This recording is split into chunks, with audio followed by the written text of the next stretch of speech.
Beredar sebuah video di media sosial yang memperlihatkan seorang penumpang kereta api yang menaikkan kaki ke kursi, penumpang lainnya risih. Peristiwa tersebut diunggah oleh penumpang kereta api lainnya melalui akun TikTok @yokotm, Selasa, tanggal 18 Juli tahun 2023. Dalam video tersebut, ia merekam ulah seorang penumpang yang duduk di depannya menaikkan kaki ke kursi yang ia duduki, tepat di samping paha. Ulah orang yang di depannya tersebut membuat sang pengunggah bertanya-tanya dan menyinggung soal sopan santun selama di kereta.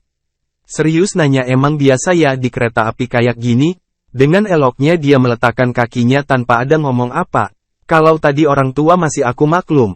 Emang pegel sih berjam, di kereta api, tapi setidaknya tahu sopan santun lah, tulis pengunggah. Unggahan tersebut pun langsung viral dan menuai berbagai reaksi warganet. Sejumlah warganet menilai penumpang yang menaikkan kaki ke kursi lain merupakan hal yang lumrah. Mereka beralasan duduk di kursi K ekonomi yang bangkunya masih tegak membuat tubuh pegal, apalagi saat perjalanan jauh.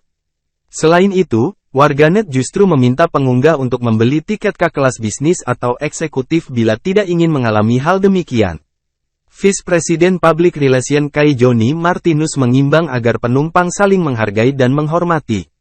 Ia juga mengatakan, penumpang sebaiknya selalu mematuhi aturan, menjaga ketertiban hingga menjaga fasilitas kereta api, dan stasiun. Hal itu dikarenakan layanan kereta api merupakan fasilitas umum. Agar perjalanan kereta api tetap aman dan nyaman, ujar Joni kepada Kompas.com, Kamis, tanggal 20 Juli tahun 2023. Lebih lanjut, Joni mengarahkan penumpang yang risih atau tidak saat penumpang lain menaikkan kaki untuk melapor ke kondektur. Hal tersebut dapat dilakukan apabila penumpang yang bersangkutan merasa enggan memberitahu secara langsung.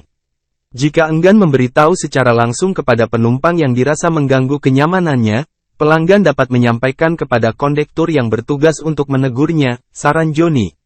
Penumpang dapat melaporkan peristiwa seperti itu melalui nomor telepon kondektur yang tertera di ujung dinding gerbong kereta.